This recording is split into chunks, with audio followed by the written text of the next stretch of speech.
हिम्मत सिंह का जो कल का इंटरव्यू था उसमें मेन मेन पॉइंट के थे कि चीज उन्होंने कही थी और कि बात होने वाली है कि कौन सी भर्ती आने वाली है। और उसके बाद बात करेंगे स्टेनो की भर्ती के बारे में। तो राम राम सारे ने, उम्मीद आप सब लोग बढ़िया होगे। ठीक है, ज्यादा बच रहे होगे, पढ़ाई कर रहे होगे। ठीक है, हरियाणा पुलिस की तैयारी कर रहे होगे और भी जो भर्तियां हैं, जिन जिन बालकों का सीईटी पास अच्छा स्कोर है, अपनी अपनी तैयारी कर रहे होंगे। ठीक है, तो ज्यादा टाइम नहीं खराब करता आपका और मेन सी बात है दो चार जो वो करनी है। सबसे पहले तो भाई हिम्मत सिंह का जो कल का इंटरव्यू था उसमें मेन पॉइंट के थे कि चीज उन्होंने कही थी और कि बात होने वाली है कि कौन सी भर्ती आने वाली है, उस पर बात करेंगे। और उसके बाद बात करेंगे स्टेनो की भर्ती के बारे में। एक इसके अलावा जो 3100 पोस्ट बताई गई थी हिम्मत सिंह के द्वारा, उनके बारे में थोड़ी सी बात करेंगे। ठीक है, सबसे पहले बात करते हैं हिम्मत सिंह ने अपना इंटरव्यू में के मेन पॉइंट बताए। सबसे पहला पॉइंट तो उन्होंने बताया भाई, जो 3112 पोस्ट पुरानी थी विड्रॉ कर ली गई थी भाई, हम उन्होंने दोबारा मतलब रिलीज कराएंगे। ठीक है, दोबारा वो जो पोस्ट है वो पब्लिश होगी और वो शाम को उसका नोटिस देखने को भी मिल गया। ठीक है, तो वो सारी पोस्ट है जो वो आ गई हैं और उनके फॉर्म भरने कुछ दिनों में शुरू हो जाएंगे। ठीक है, इसके अलावा उन्होंने कहा भाई हम एक शेड्यूल बना देंगे, मतलब हरियाणा पुलिस के जो 5500 की वैकेंसी जो पूरी होगी और इसके अलावा 3112 ये पोस्ट है जो, इन सबका एक शेड्यूल जारी किया जाएगा। मतलब कब कब फॉर्म भरे जाएंगे, कब एग्जाम होगा, कब पीएमटी पीएसटी होगा, उस सब के बारे में थोड़ा सा विस्तार से बताने के बारे में बात कही गई।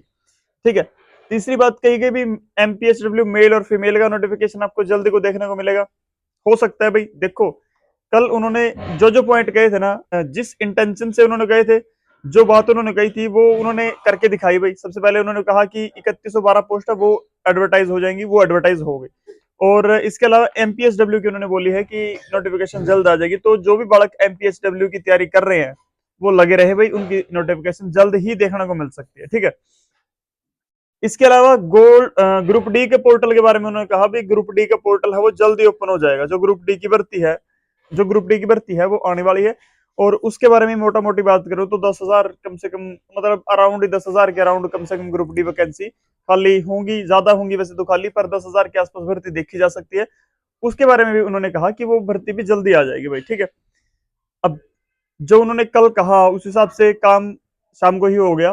तो मुझे लगता है, उम्मीद यही करते हैं कि फरवरी में इनका भी नोटिस आ जाएगा। ठीक है, जनवरी और फरवरी इतना भी नहीं है कि, मतलब उन्होंने शाम बोला, कल बोला कि वो आज आ जाएगा ग्रुप डी का मतलब अभी नहीं आएगा, पर जनवरी के एंड तक या फरवरी में उसका नोटिफिकेशन भी आपको देखने को मिलेगा। ठीक है भाई, जिन भी बालकों को ग्रुप डी की तैयारी करनी है ना, तो अपने डॉक्यूमेंट रेडी करवा ले। ठीक है, कभी आप फिर बाद में देखो भी 15 दिन का टाइम दे दिया, आप डॉक्यूमेंट बनवाएं या फार्म भरे, क्या करें। ठीक है, पढ़ाई करें, तो वो अपने डॉक्यूमेंट तैयार करवा लो। उसके अलावा भी वही बात है, हरियाणा पुलिस है उसका पीएमटी और पीएसटी का शेड्यूल जल्दी जारी कर दिया जाएगा भाई। पीएमटी पीएसटी का शेड्यूल तभी जारी होगा जब फॉर्म भर लिए जाएंगे। ठीक है, अभी तक फॉर्म भी नहीं भरे गए, उसका शेड्यूल कैसे जारी होगा, मतलब थोड़ा सा कहना मुश्किल है। ठीक है, तो फिर भी परंतु बात वही है कि आज नहीं तो कल वो जारी हो ही जाएगा। मतलब आने वाले 10 20 25 30 दिन में वो जारी हो ही जाएगा। जिन बच्चों को भी पता है कि आपके मार्क्स अच्छे हैं, पिछली वीडियो में बताया था कट ऑफ क्या रहने वाली है। ठीक है, जिन भी बच्चों को पता है कि हमारा कट ऑफ के अंदर आराम से आ जाएगा, ठीक है, तो आप सर रजाइयां छोड़ दे भाई और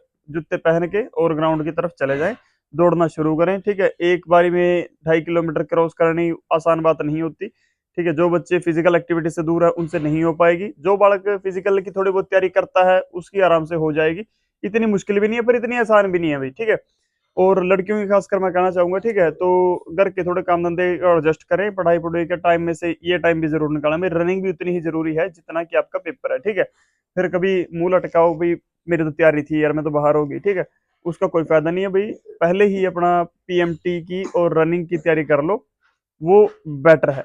ठीक है, एग्जाम में अभी टाइम लगेगा, है आपके पास 3 4 महीने कम से कम, पर पीएमटी उससे पहले, एग्जाम से पहले होगा, तो आप उसकी तैयारी जरूर करें। ठीक है, इसके अलावा बात करें भाई स्टेनो की भर्ती की। ठीक है, तो स्टेनो का भी एडवर्टाइजमेंट आ चुका है। उसमें भी जो बालक, जिन बच्चों ने स्टेनो कर रखी है, वो अपना जुट जाएं भाई और अपनी तैयारी करना शुरू कर दें। सबसे पहले तो नोटिफिकेशन की बात करता हूँ। नोटिफिकेशन आ गई है, फॉर्म आपके 2 फरवरी से भरे जाएंगे, 15 फरवरी तक का टाइम दिया गया है, 14 15 दिन आपको फॉर्म भरने के दिए गए हैं।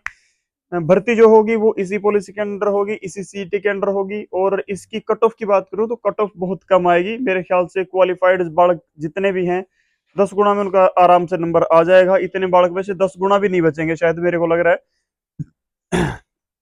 मुश्किल से कितने होंगे, 20 30 हजार बच्चे होंगे शायद स्टेनो के, इससे ज्यादा बच्चे शायद नहीं होंगे। और काफी अच्छे अमाउंट में पोस्ट आई है भाई। हिंदी हिंदी स्टेनो के लिए अलग पोस्ट है, इंग्लिश वालों की अलग पोस्ट है, और इसमें भी लेवल अलग अलग लेवल की अलग अलग पोस्ट आई हुई है। ठीक है, इनके भी जो डॉक्यूमेंट्स हैं वो सेम डेट के मांगे हैं जो हरियाणा पुलिस के लिए मांगे हैं। ठीक है, वही है भाई, बी ए बीसीए बीसीबी और ईडब्ल्यूएस सर्टिफिकेट 1/4/25 के बाद का या 1/4/25 का होना चाहिए। अदर कास्ट में डीएससी और ओएससी का 13/11/24 के बाद का या उस तारीख का होना चाहिए, और ईएसएम वगैरह के लिए 3/2/24 का होना चाहिए। ठीक है, ये जो भर्तियां होंगी वो सीईटी की नई पॉलिसी के अनुसार ही होंगी, 10 गुना वाली पॉलिसी के अंडर ही होंगी। और इसमें जो एग्जाम होगा वो दो, मतलब इसमें जो सिलेक्शन का प्रोसेस है वो दो भागों में बटा हुआ है। इसमें जैसे हरियाणा पुलिस में भी दो भागों में बटा हुआ है, पीएमटी पीएसटी है एक, तो एक एग्जाम है, तो इसमें भी दो भागों में बटा हुआ है। एक तो है स्टेज 1 का एग्जाम, ठीक है, विच इज आपका जो टेक्निकल काम है, जो भी आपका स्टेनो की है उसका एग्जाम होगा आपका, वो भी क्वालिफाइंग इन नेचर रहेगा कि आपको वो आनी चाहिए बेसिक्स उसके। और उसके बाद आपका रिटर्न एग्जाम होगा। हरियाणा पुलिस में भाई 97 मार्क्स का एग्जाम है, परंतु इसमें 100 मार्क्स का एग्जाम है, 100 क्वेश्चन 100 नंबर, और सीधा पेपर में डिसाइड हो जाएगा भी कौन बच्चे लगेंगे और कौन बच्चे नहीं लगेंगे। ठीक है, कोई भी फालतू टेंशन लेने की जरूरत नहीं है, ना कोई सोशियो इकोनॉमिक का नंबर, किसी भी चीज का नंबर नहीं है, सीधा एग्जाम के नंबर है। अपना तैयारी करो, मेहनत करो और लग जाओ। ठीक है, इसके अलावा बात करें भाई एज की, एज वही है 18 से 42। भाई इस भर्ती के लिए आपको कुछ नहीं चाहिए ज्यादा। ठीक है, 18 से 42 की आपकी उम्र होनी चाहिए, स्टेनो करी हो आपके, और 10वीं क्वालिफाइड हो, शायद इतना ही चाहिए। ठीक है, और इसमें अलग अलग लेवल की जॉब है, लेवल 2 3 4 5 अलग अलग लेवल की जॉब है। हिंदी स्टेनो की अलग जॉब है और इंग्लिश स्टेनो की अलग जॉब है। और एक गोल्डन चांस है हर उस बच्चे के लिए, खासकर जिन्होंने स्टेनो कर रखी है, गोल्डन चांस है भाई। और क्योंकि ये भर्तियां सीईटी 2024-25 की इस पॉलिसी के अनुसार ही हैं, तो सीईटी क्वालिफाइड बच्चे ही लग सकते हैं, उसके अलावा शायद नहीं लग पाएंगे। ठीक है, तो आज के लिए इतना ही, मिलते हैं अगली वीडियो में। अगर आपकी कोई क्वारीज हो तो प्लीज डीएम करें। ठीक है, और बीच में वीडियो नहीं आ पाई उसके लिए सॉरी भी क्या बोलूं भाई, क्योंकि कोई टॉपिक ही नहीं बचा था कवर करने को। ठीक है, मिलते हैं अगली वीडियो में, और कमेंट जरूर करें भाई अगली वीडियो किस पे चाहिए, टॉपिक्स कमेंट कर सकते हो आप। ठीक है, और अगर कोई आपका डाउट हो तो वो कमेंट कर सकते हो आप। इसके अलावा जानकारी अच्छी लगी हो तो अपने दोस्तों के साथ शेयर कर दो। और thank you for watching this video. जय हिंद, जय भारत।